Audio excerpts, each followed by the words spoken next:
pagbati na may ngiti sa aking mga labi. Naghahanap ba kayo ng makakatuwang sa pagre-review ng inyong anak? Meron yan sa DepEd. Ang ETUlay online tutorial ay libre at handog ng ating kagawaran sa pangunguna ng OUA ICTS EdTech. Ito ay isang proyektong makatutulong sa mga mag-aaral, katuwang ang mga magulang o kasama sa kani-kanilang tahanan para masagutan at maunawaan ang mga modules. Hangad din ng programang ETUlay ang matulungan ang ating mga guro sa kanilang mga blended learning classes. Ang ating ETUlay ay mula kinder hanggang senior high school. Bukod sa academics, meron din tayong mga special programs gaya ng All is Wellness, Reading and Math Remediation, Storytelling, Mommy Tech Talks, Classes sa Gramatika, Speech Class, Financial Literacy, at marami pang iba.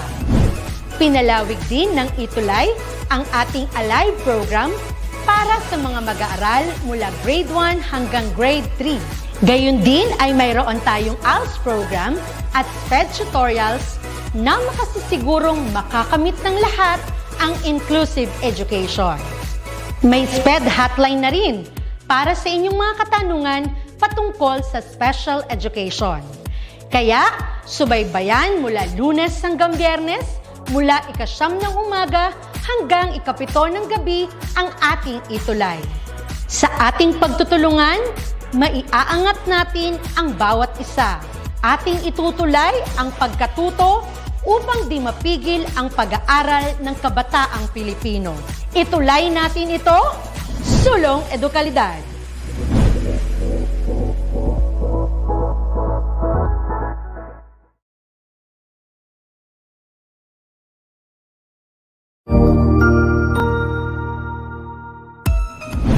Mabuhay! Good day to all! I am your tutor Madge. Welcome to ETUlay, a free online tutorial, an initiative of the Department of Education, Information and Communications Technology Service, Educational Technology Unit, ICTS EdTech. This program is aimed at helping and assisting learners from kindergarten, senior high school, ALS, Alive, and SPED learners. Aside from answering the modules, the ETUlay is offering programs which you will surely look forward to. Together with our parents and teachers, the ETUlay will bridge the gaps where difficulty and ease meet in learning new knowledge and skills. So, let us prepare our modules, pen and paper. Ready your mind to see and hear worthwhile and interesting lessons. Let us now study and learn, together with our volunteer online tutors. Tara na!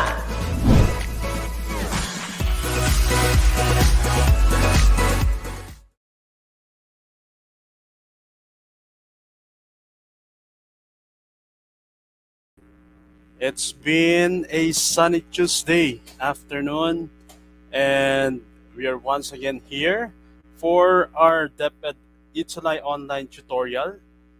And of course, we are already in our week 5 of our quarter 4.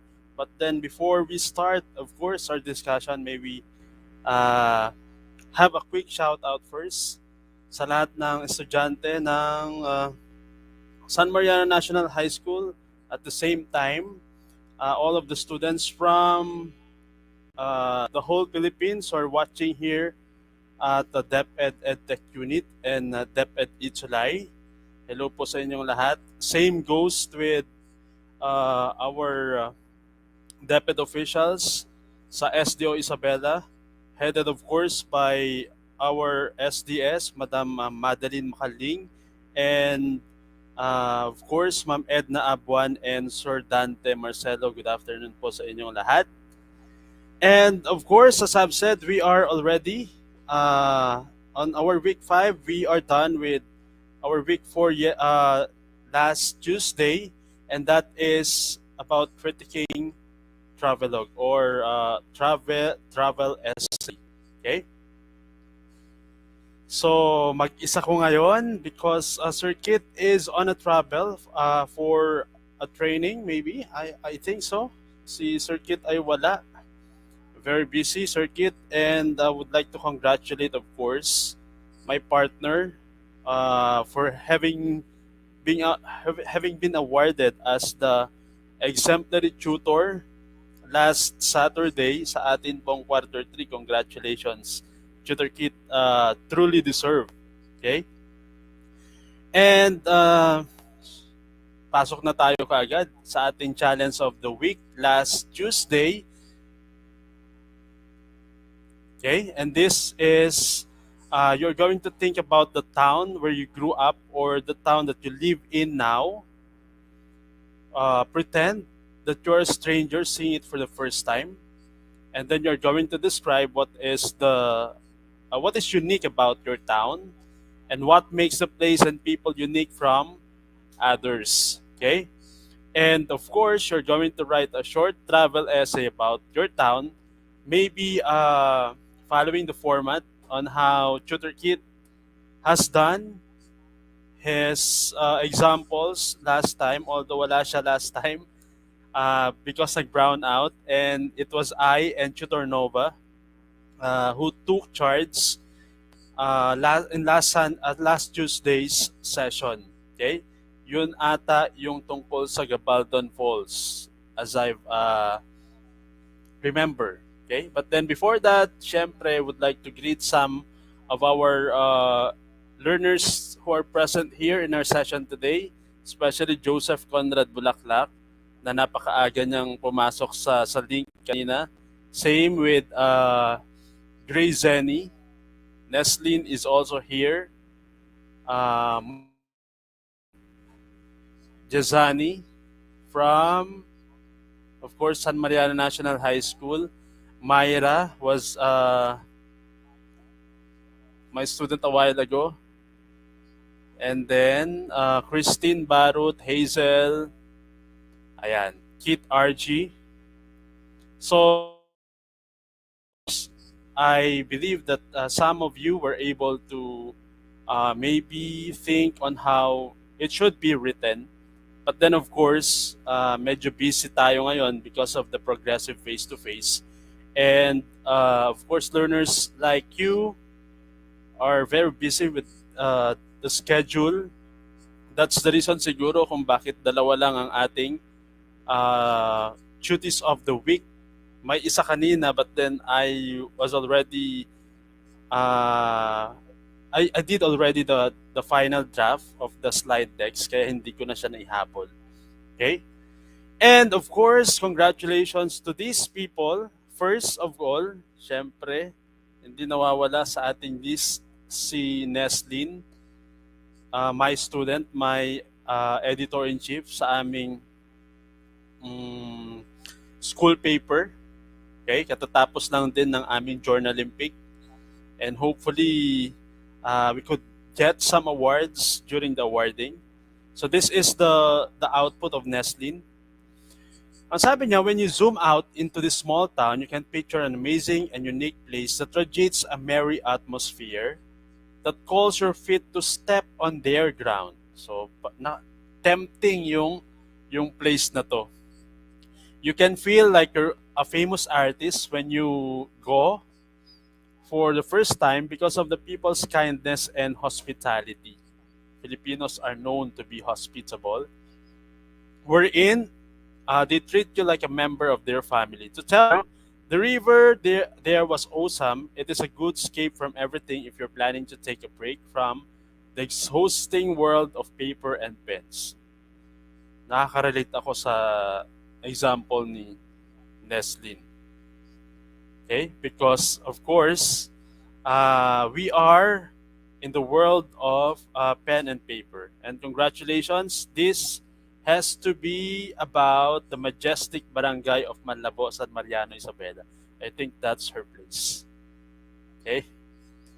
And next, Kit RGC Runas. I was not able to download the picture. But anyway, what's important is the output. It's entitled Bass. Ang sabi niya, wearing the polo t-shirt I stole from my father's wardrobe, the smell though was unpleasant. I can tell that this wall, all because of the bass smell like this, it's like their own brand of perfume. Outside the rectangle window, it felt like the world was a movie and I was just watching from the bass. The street lights are everywhere, like it was December, although it was mid-May. The dripping sweat against my back provoked a series of shivers, and I thought I was surrounded by clouds in my passenger seat. Okay, skip. That's the feeling. My body became restless from sitting for almost 4 hours now. I kept on staring at the mountains, which were also looking back at me. I got tired of seeing them. I wasn't familiar with this place, but the only thing that matters is this was the way home. Ayan, pauwi na siya. And of course, Kit RG is also from San Mariano. Sabi ni Neslin, errors daw sa there. Yeah. Hindi siya automatic na nag autocorrect. Anyway, it's good. Congratulations to you both, and i-claim nyo na agad mamaya. I-remind nyo ako doon sa GCash worth 50 pesos. May utang pa ata ako sa inyong dalawa last Tuesday. But then, anyway, yeah. You just have to remind me by and by. Okay? Now, let's move to our flash review. Remember that our last topic is about travel essay. Okay? Travel essay, Travelogue. Now, the given direction is you have to give a thumbs up. Ayan, ganito. If the statement is true, and thumbs down if it's false. Okay? Drop your answers in our comment section. I'll be reading some of your answers. I'll be saying some of your answers from the comment section because magta-thumbs up and down lang naman kayo. Okay? But then remember to to specify your answer to what specific number it is. Number 1 ba siya, 2 or 3? First, a travel essay or a travelogue does not need a story or a personal narrative centered on the author. Is it thumbs up or thumbs down? Yan. I'll be waiting for your answers. Thumbs up ba yan? Or thumbs down? Do you agree with the statement? A travel essay or a travelogue does not need a story or a personal narrative centered on the author. Ayan. We have answers from Nicole Siringan. Thumbs up daw. Ayan. Edward Ladit from Alibadabad National High School. Kit RG, thumbs down. Ano kaya ang clue kung bakit thumbs down yan or thumbs up? The answer is thumbs down. So tama si Kit RG. Ayan. Very good. Now let's have the second one. Hazel is also correct. Thumbs down. And Neslin also. A travel essay, for number 2, may include photos of places of interest to enhance its readability. Ang daling sumagot, ano? You just have to look at the clues. Kung may mga positive word, agree, di ba? But then, pag may negative na word doon na naisama, maybe it's thumbs down or you don't agree at all. Okay? So for number 2, Joseph is also correct for number 1. Number 2, thumbs up. Kit RG also, thumbs up. And Neslin. What about the others? Ayan. Kane Romiel Manawis is also watching with us. Thumbs up din. Si Hazel, same as to Mark Anthony. Athena also. Let's reveal the answer. It's thumbs up. Ayan. Very good. 2 out of 2. Carla Angel is also correct. Number 3. In writing a travel essay, you do not need a unified tone or voice in telling the story. Is it thumbs up or thumbs down? By and by, again, titingin ako sa right side because I'm using the phone so that I could read your answers. Two devices at the same time. Ayan. So for number 3, is it thumbs up or thumbs down? In writing a travel essay, you do not need a unified tone or voice in telling the story. Number 3, according to Neslin, is a thumbs down. What about the others? Okay. Bakit kaya thumbs down? Ayan. Nagkakagulo na sila sa sagot. Mark Anthony, thumbs up. Hazel also thumbs down. Edward, thumbs down. Majority of you answered thumbs down. Is the answer thumbs down? Yes. It's because siguro the not. The not is your clue to tell that this is somewhat a negative statement because of the not. Very good. So 3 out of 3 ang iba sa inyo and the rest are 2 out of 3. Okay? Sige. Now let's move to our topic for today, which is the joys of food writing. Actually, I've inserted 2 challenges here, and I hope that I could solicit answers from you as quick as possible, especially those who are set B sa aming school, in which they will just have our discussion. They were not able to catch up with our discussion yesterday and today. This was our topic, but then for those set B, medyo week 6 na yung kanilang magiging topic next week. Okay? Ayan. Kabisado to ni Kit Archie. Sabi dyan, what's the strangest food that you've ever tried to eat or to eaten? What have you tried to eat to have eaten yet? Which you consider as the strangest food? Okay, you're going to describe it in 2 to 3 sentences, or kung kukulangin at medyo broad ka mag-isip, then it's okay to have at least 4 sentences. Okay? Again, the question is, what's the strangest food you have ever tried? So yeah. So I'm going to maybe wait for a minute for your answers, and while waiting, I would like, of course, to have to greet the following people who are also here with us. Edmar Butak from San Mariano National High School. Almost San Mariano National High School ang ating viewer. Except Joseph Conrad Bulaklak. Ayan.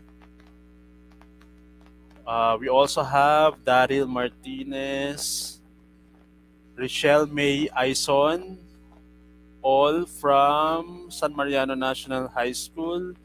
Lynn Jane Kabawatan, and then Louis Dale is also here. Naira Dagman, Humes Herodotus. Ayan. So hello sa inyong lahat. Hello din sa aking mga co-teachers sa San Mariano National High School if they are watching. Especially Sir Oswald, who is our ICT coordinator and LIS coordinator for the senior high school. Yes! We have an answer from Ma'am Nova. Sabi niya, the strangest food I have tried is durian. Actually, Ma'am, that was also the answer of my students yesterday when we got the progressive face-to-face. Ako kasi hindi pa ako nakatikim ng durian. Only the candy. Ayan. However, sabi niya, after how many bites, the smell was bearable and the taste was really delicious. Quite strange, yet something my taste buds always look forward to. Ayan, si Ma'am Nova ng unang sumagot. And we also have Antonio Maipa, adobong palaka daw. It tastes like a regular chicken. It is very rich in flavor and the spices gave it a nice kick. Yummy. Yan. Masarap ba ang palakang adobong palakang bukid? Yes. Hello din kay Maria Eliza May Maines. Yan. You know the most strange the strangest food that I've taken in my entire life is the coconut worm. It's an example later on. The coconut worm. Ito siya. Yan. The coconut worm. You'll just have to put cooking oil, tapos ilalagay mo siya, and then you're going to cook it until it turns parang magba-brownish na siya. And then ready to be eaten. Ayan, masarap. Masarap yung coconut worm. Ang Ilocano niyan sa amin ay abaling. So we have the abaling. And other than that, on the left side, you have the palakang bukid. Okay? By and by, magbabasa ako ng sagot. You can just drop down your your answers in the comment section, and then I'm going to read pag nakita ko. Okay? Jerry's Grill daw, according to Joseph. Yan. Yayamanin. Okay. So, we have the example, palakang bukid. Siyempre, this was written by Tutor Kit. Ayan. Before leaving yesterday, he was able to have some examples for us. So, ang sabi niya, I pick a leg from the plate and the garlic buttery aroma filled my nostrils. It smelled familiar. I had my doubts though. It didn't mask the fact that I'm about to eat a frog. Okay? I had to slowly bite down into the flimsy golden brown leg. I tentatively chewed, mulling over its taste with my tongue. Pondered its truly chicken-like taste. I swallowed and smiled. That was good. So, mapapansin nyo, the example of Tutor Kit is somewhat simple yet very comprehensive.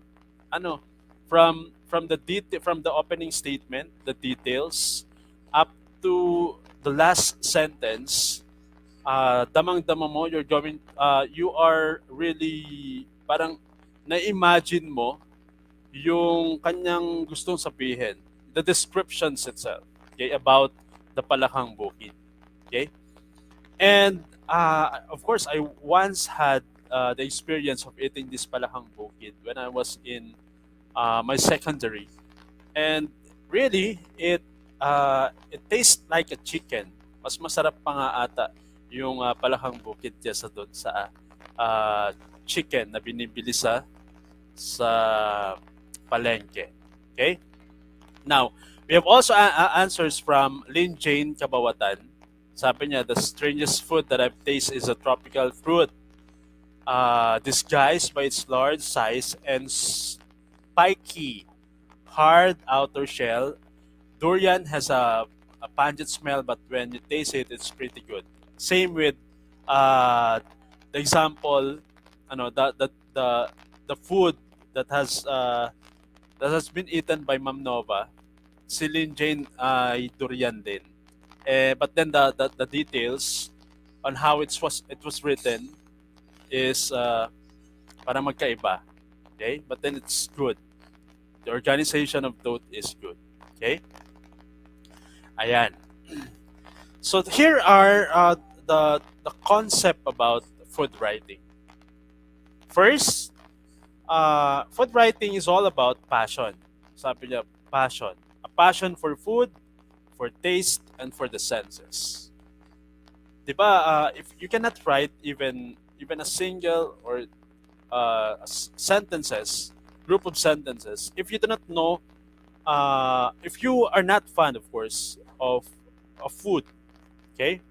Pag hindi kasi natin gamay, or pag we are only fond of eating without knowing what the food is, ano yung mga ingredients, mga procedures on how to cook that certain food, then wala tayong appreciation of the food. But then, of course, if we have passion, madedevelop yung ating parang, what do you call that, appreciation on how the food was produced. Okay? Next. Before that, I'm going to read one example pa. And this is from Kit RG. Sabi niya, my mom cooked this meal for my dad, and I was not aware that the meal was specifically for him. The meal had these various vegetables, and it looks good. It even tickles my sense of smell. My stomach begins to growl, and my mouth began to dry. I need to eat instantly. When I brought it to my mouth and tried to chew it, it tasted bitter. They were all bitter. Then I remember why this meal is specifically for my dad. Oh, ano kaya yun? Parang type of suspense para kay Kit RG. But then, ganun kasi natututo yung mga learners, especially those who are really online every Tuesday, on how the given examples, our examples are being written and produced, especially the examples of Tutor Kit. Ayan, Sir Kit, kailangan may pabonus ka sa akin kasi ina-advertise kita.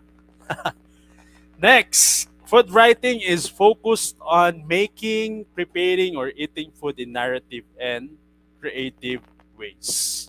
So it's not only writing alone, basic writing patterns, but then it has to be in the most creative ways. Okay? Other than that, we have, ayan, sige, mag-scroll lang ako. It's 4:23. It's not about the food itself, but the person describing it.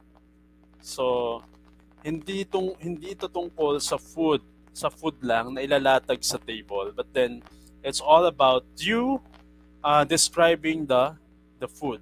Kahit siguro hindi yun gaanong kasarapan, but then when you have to make details about it, the best details about it, siguro mapapakain even yung hindi masyadong gusto, hindi palakain. Okay? But then because of the details, kakain at kakain. Okay.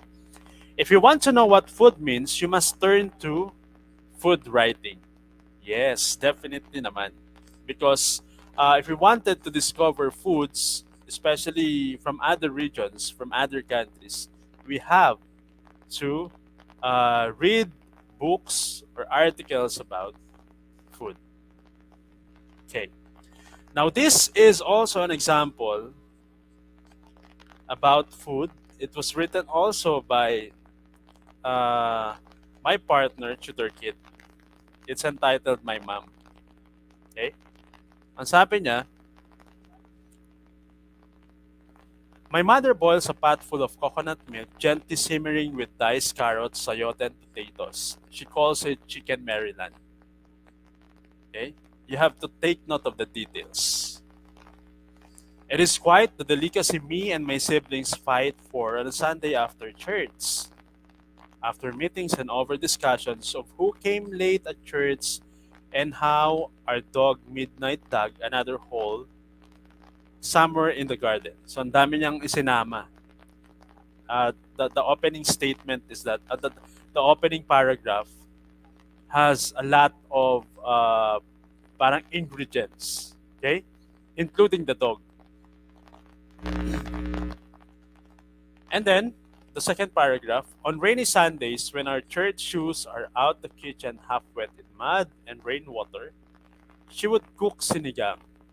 And the house would smell sweet and tangy when she adds grass sampalok and sili to her concoction. So you just imagine, the sinigang, pag meron na siyang sampalok and then sili, maamoy at maamoy mo kasi yun when it's being cooked. And of course, ma-appreciate mo kung paano siya niluluto, kung kung sa amoy pa lang, the smell pa lang is delicious na. What more doon sa real serving na. Okay? Beads of sweat would dot her forehead from the steam. That's the mother. Okay? That's the mom of tutor kid. A strand of hair would twirl on her face like tentacles as she wipes it with her shirt. We dig in dipping the tender meat cuts into the saucer brimming with patis. So may papatis pa si tutor kid. Okay, hello kay Christine Grace from Alibadabad National High School. And ang last words are, she'd eat last. Okay? Now, if you are going to go further, if you're going to analyze the example, you could just, if you're going to chop it per paragraph, makikita mo on how connected the sentences, the ideas, even though we have a lot of details, naka-intact yung pupuntahan nung essay, which is about food. Wala siyang sinamang iba. It's just about food. Okay? So, ganun dapat ang pagsusulat ng food essay. Now, next. Ang sabi dyan, food writing, food is often a vehicle by which we see our culture, and writing about food can lead us to write about cultural history, family, religion, regional economies, immigration, and more. So, as I've said to my students a while ago, ang sabi ko, food becomes a vehicle for us to introduce our culture from other regions or from region to regions. Okay?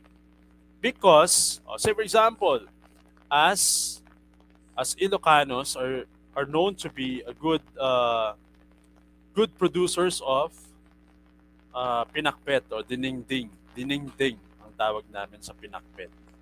And of course, from other regions, they're also good in cooking their main dish, yung kanilang regional dish. Okay, say for example, Tuguegarao. Pag pupunta ka sa Tuguegarao, they are known to have their pancit batil patong. So it's part of their culture. Kasi pag pupunta ka doon, of course, ang una mong hahanapin as a tourist is yung food na kilala sila. At of course, when you go home, dala-dala mo yon na you have eaten something out of the place that you have visited. And that's your culture. And that means that food had become a vehicle na. A vehicle so that they were able to introduce their culture to you as a tourist. Okay? Next. Again, I have to give you 1 minute for this. If you have to carry your own food for your 1 week trek, ang sabi dyan, into the mountains, what would you take in your backpack? No need to give your explanation, just the food. Okay, you just have to list at least 3. So yeah, I'm going to give you, of course, a minute to have your answers. Okay, and while doing so, of course, I would like to greet other people na naman who are here with us. Crystal Kate, Julian Makahilig, Christian Robles Canapi, hello sa inyong lahat. Katrina Miguel Magusib, Jericho Labendino from Alibadabad National High School, Jennifer Galasinao also, Rainier Rosete, Kate Agtang Malilin, and Carl Christopher E. Mangsad. Hello sa inyong lahat. Okay? Sa akin, if I'm going to have a week trek into the mountains, dadalhin ko in my backpack is My favorite dish, adobo. Kasi hindi siya madaling masira. Those things na hindi madaling masira. Canned goods maybe, but then pipiliin ko lang. And then bottled drinks, especially water.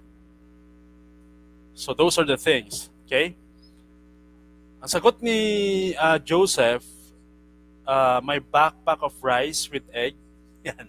Hot dog pang breakfast. And pancake with the use of, yan, breakfast niya. Okay? So, kay Joseph, it's about breakfast.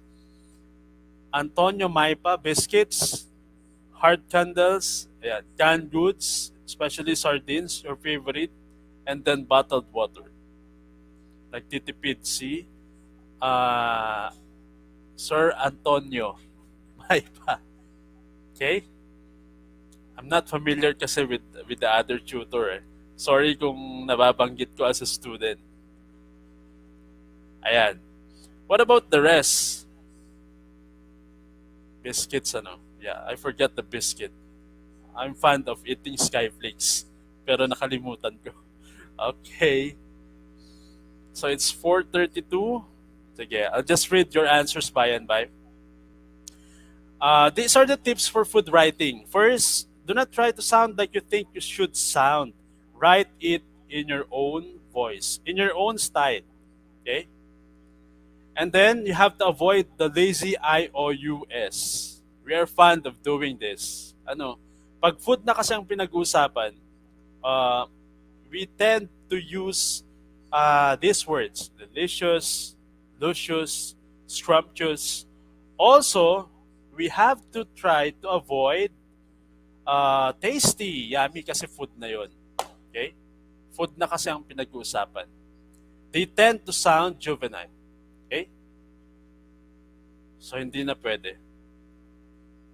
Ayan. Should I read the example pa kaya? Kaya pa kaya? Sige. This is example. The mashed eggplant was coated by the semi-burnt scrambled eggs. I bit a piece off, and then the egg melted into battery. Go. I didn't mind the okra-like texture. It was worth it. Yan. This is also a good example. So if you imagine, if you're going to read it per line, parang matatakam ka doon sa eggplant na may scrambled egg, especially in the morning. Siyempre with the coffee. Di ba? Okay. Other than that, you have adverbs are weak. So you have to choose strong verbs instead.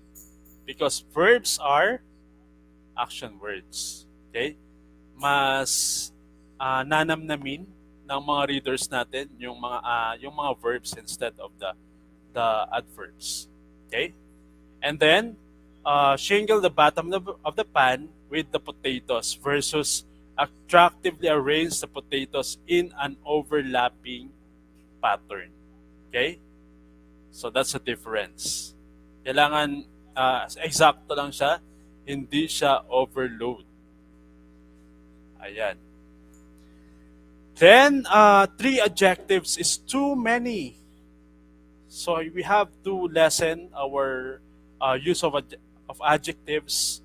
Maybe 2 or 1 is enough when we are doing food essay writing. Okay? And then you have to use all the senses when describing the food, not just the taste and smell. I wonder how we would insert the hearing. But then siguro, in some cases, just like the example a while ago, the first example, yung dog na nagdadag. Okay? Siguro we could insert the hearing, the sense of hearing, for an ingredient so that meron siyang parang spices sa ating writings, sa ating write-ups. Okay? And then, other than that, we have, you have to think of someone asking you, why am I interested in this story, recipe, or blog post? Bakit ako interesado?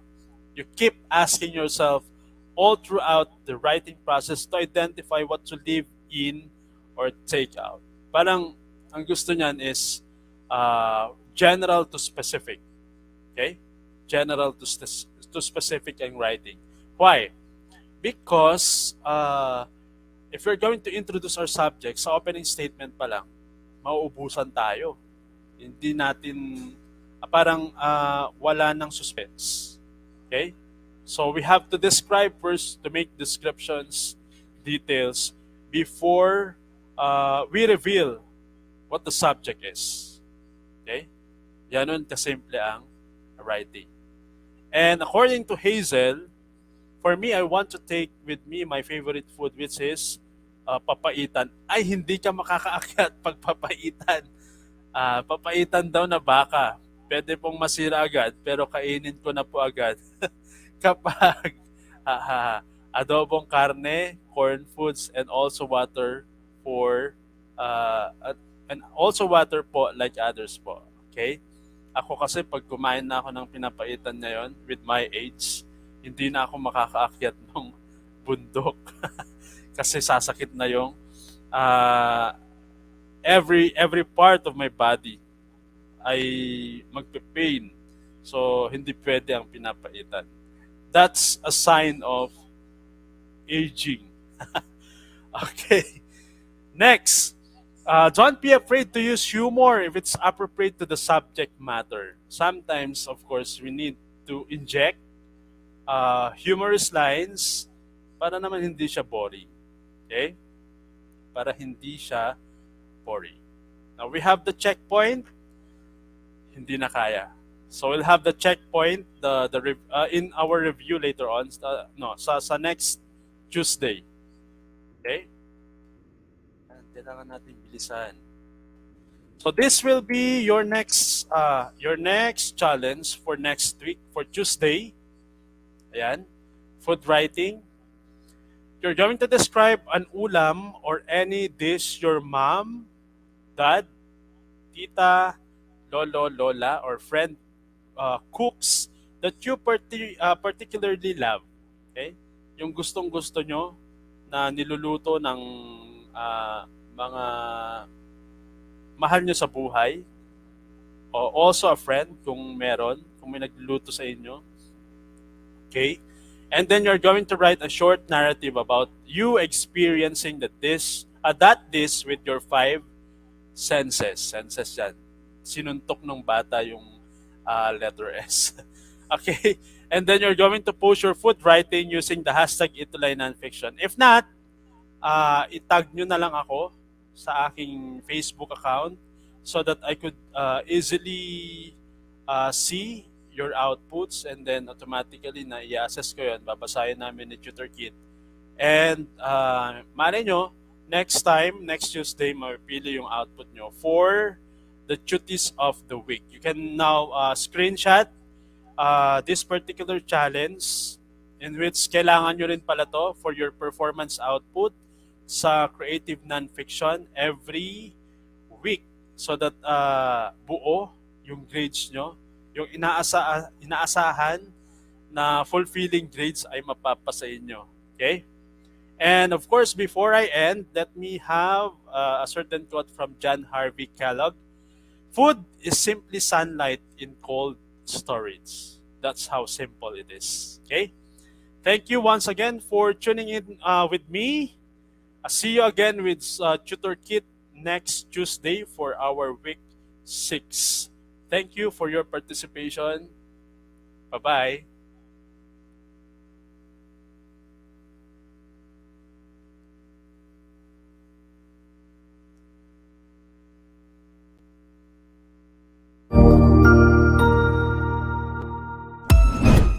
Ang husay naman! Natapos mo ang iyong tutorial session kasama ang iyong mahusay na ETUlay tutor. May bago ka bang natutuhan?